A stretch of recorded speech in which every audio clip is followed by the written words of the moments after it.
सबसे पहले gold H4 time frame. इस टाइम फ्रेम पे हमारे पास क्लियर चार्ट पैटर्न है और clear support and resistance level हैं। इस ट्रेंड लाइन रिटेस्ट पर आप फिर से बाय कर सकते हैं, लेकिन पहला अपसाइड रेजिस्टेंस 2018 होगा। उससे पहले प्राइस नहीं रुकेगा। और जो ट्रेडर इस समय बाय कर रहे हैं या ऑलरेडी उनकी बाइंग एंट्री है, उन सब के एसएल इस ट्रेंड लाइन के नीचे हैं, लेकिन टीपी उन सब ट्रेडरों की 2048 से ऊपर हैं। इसलिए प्राइस जो ऊपर जाएगा 2048 लेवल से पहले नहीं रुकेगा। अगर किसी तरह किसी न्यूज़ पे ये ट्रेंड लाइन ब्रेक होती है तो आप लोग पैनिक ना करें, ये सेलर के लिए ट्रैप होगा और उस कंडीशन में आप 1935 लेवल तक वेट करें और इस लेवल पर आप बाय कर सकते हैं। जब ये टॉप बना था उस समय वीडियो नहीं बन पाई थी क्योंकि मैं मेहंदीपुर बालाजी गया था दर्शन करने और वहाँ से आने के बाद मुझे बुखार हो चुका है। लेकिन इस $80 के मूवमेंट में ज़्यादातर बिगिनर ट्रेडर ख़त्म हो चुके होंगे और इस हफ्ते इम्पोर्टेंट न्यूज़ हैं। उसमें से एक है ECI, उसके बाद GDP और PCE। अगर ये तीनों नंबर घट के आ जाते हैं और तीनों ही घटते हैं तो ये गोल्ड के लिए बुलिश साइन होगा और 2048 लेवल को ब्रेक कर देगा और इसी हफ्ते आपको ऑल टाइम हाई रिटेस्ट मिलेगा। लेकिन अगर ये तीनों नंबर घट के नहीं आते और बढ़ के आ जाते हैं तो ये गोल्ड के लिए बेरिश साइन होगा और गोल्ड नीचे आएगा। और उस कंडीशन में आप इस न्यूज़ को इग्नोर करना, जैसा कि आपने फ्राइडे के दिन देखा था PMI नंबर पर, लेकिन मार्केट ने इग्नोर कर दिया और उसके बाद फिर से ऊपर गया क्योंकि उसके पीछे लॉजिक ये है, इस समय हम रिसेशन में हैं और इकोनॉमिक्स की भाषा में इसे R वर्ड बोलते हैं, पूरा वर्ड यूज़ भी नहीं करते। और रिसेशन में सारे इंडिकेटर 1 बाय 1 नीचे जाएंगे, इसलिए इस हफ्ते ये नंबर बढ़ के आ जाते हैं तो इग्नोर कर दें क्योंकि आने वाले समय में ये सारे नंबर या तो नेगेटिव होंगे या जीरो होंगे।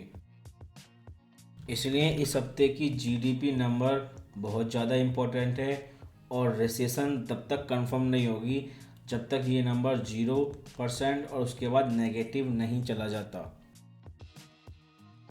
उसके अलावा इस हफ्ते ब्लैकआउट पीरियड है और कॉमेक्स एक्सपायरी भी है। और ब्लैकआउट पीरियड में क्या होता है, पिछले महीने आपने देखा था किस तरह बैंक कलेप्स हुए और एक के बाद एक बुलिश न्यूज़ आई थी और गोल्ड वर्टिकली ऊपर गया, उसने साइडवे करेक्शन भी नहीं किया। अगर इस तरह की चीज़ फिर से रिपीट होती है इस बार के ब्लैकआउट पीरियड में, अगर कोई बड़ा नहीं कम से भी कम एक छोटा बैंक भी कलेप्स हो गया जैसा कि सिलिकॉन वैली बैंक के साथ हुआ था, तो उस कंडीशन में आपको इस तरह का प्राइस फिर से देखने को मिल सकता है। और कॉमेक्स एक्सपायरी के समय गोल्ड केवल अप डाउन साइड में मूवमेंट करता है, वो जाता कहीं नहीं है। जैसा कि आपने इस समय देखा था गोल्ड ने केवल अप डाउन किया था और न्यूज़ केवल एक बहाना था, ठीक वैसे ही गोल्ड इस समय कर रहा है। और जब कॉमेक्स एक्सपायरी हो जाएगी तब उसके बाद क्लियर मूवमेंट करेगा। इस हफ्ते इन 2 बिग इवेंट और 3 इम्पोर्टेंट न्यूज़ की वजह से आपको बिग प्राइस एक्शन देखने को मिलेगा। लेकिन अगले हफ्ते FOMC मीटिंग है और उस FOMC मीटिंग का डिसीजन इन 3 नंबर पर डिपेंड करता है। इसलिए अगले 2 हफ्ते आपको बिग प्राइस एक्शन देखने को मिलेगा। इसलिए अगर आप बिज़ी हैं, आपके बहुत सारे काम हैं, उन्हें जल्द से जल्द फिनिश कर लें। लेकिन जब एक बार मार्केट शुरू हो गया तो ये अगले 2 हफ्ते रुकेगा नहीं। और ब्लैकआउट पीरियड में होता क्या है, एक नहीं बहुत सारे एफओएमसी मेंबर होते हैं, ये उस समय बोल नहीं सकते। और ब्लैकआउट पीरियड शुरू होने से पहले एफओएमसी मेंबर ने क्लियर बोला है कि वो नेक्स्ट एफओएमसी मीटिंग में 25 बेसिस पॉइंट का रेट हाइक करेंगे। लेकिन जीडीपी और पीसी ये दो नंबर घट के आ गए तो ये एफओएमसी में 25 बेसिस पॉइंट रेट हाइक का डिसीजन कैंसिल हो जाएगा और मार्च एफओएमसी मीटिंग आपका लास्ट हाइक होगी। और ये सारी चीज़ें आपको एफओएमसी मीटिंग में ही क्लियर होंगी। लेकिन तब तक गोल्ड 2048 लेवल को ब्रेक कर चुका होगा।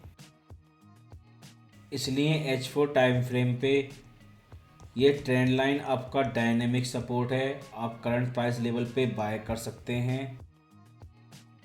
स्पेकुलेशन यही है कि जीडीपी घट के आएगी, इसलिए जब तक जीडीपी नंबर नहीं आ जाएगा पॉसिबिलिटी है प्राइस ऊपर ही जाता रहे।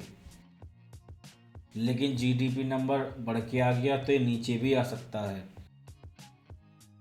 उस कंडीशन में 1935 आपका की हॉरिजॉन्टल रेजिस्टेंस लेवल है।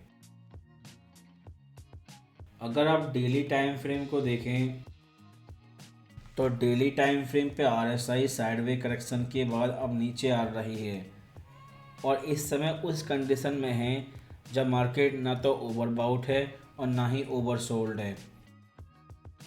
और ओवरबाउट की कंडीशन केवल डेली टाइम फ्रेम पे ही नहीं, इससे नीचे के सारे टाइम फ्रेम पे ओवरबाउट कंडीशन ख़त्म हो चुकी है। इसलिए गोल्ड अब अपसाइड ब्रेकआउट के लिए तैयार है।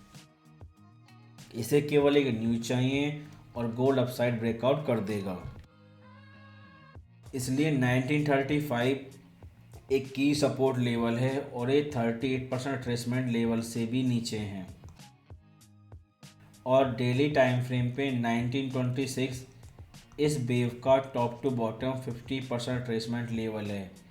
इसलिए अगर जीडीपी या किसी और नई न्यूज़ पर गोल्ड नीचे आता है तो आप 1935 और 1926 इस $10 की रेंज में बाय कर सकते हैं।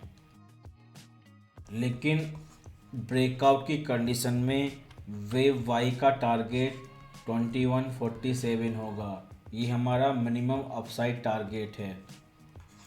लेकिन एक चीज़ हमेशा याद रखें, 2075 ऑल टाइम हाई नहीं, ये आपका लास्ट रेजिस्टेंस है। इसे ब्रेक करने के बाद और किसी भी लेवल पर टॉप बना के नीचे करेक्शन कर सकता है। अगर आप मंथली टाइम फ्रेम को देखें, इस टाइम फ्रेम पे एक ट्रिपल टॉप जैसी कंडीशन बन रही है, लेकिन ये केवल एक टेक्निकल सेटअप है। फंडामेंटल मैक्रो ट्रेंड के बेस पे ये ट्रेड सेटअप पॉसिबल नहीं है। इस महीने की कैंडलस्टिक क्लोज होने में बहुत कम समय है, लेकिन अगले महीने की कैंडल मई महीने की कैंडलस्टिक वो 2075 लेवल से ऊपर ही क्लोज होगी। अगर हम फिर से H4 टाइम फ्रेम को देखें तो आपको इन दो ट्रेंड लाइन और बीच में इस फिब रिट्रेसमेंट लेवल पे फोकस करना है। ये तीन आपके की सपोर्ट एंड रेजिस्टेंस लेवल हैं।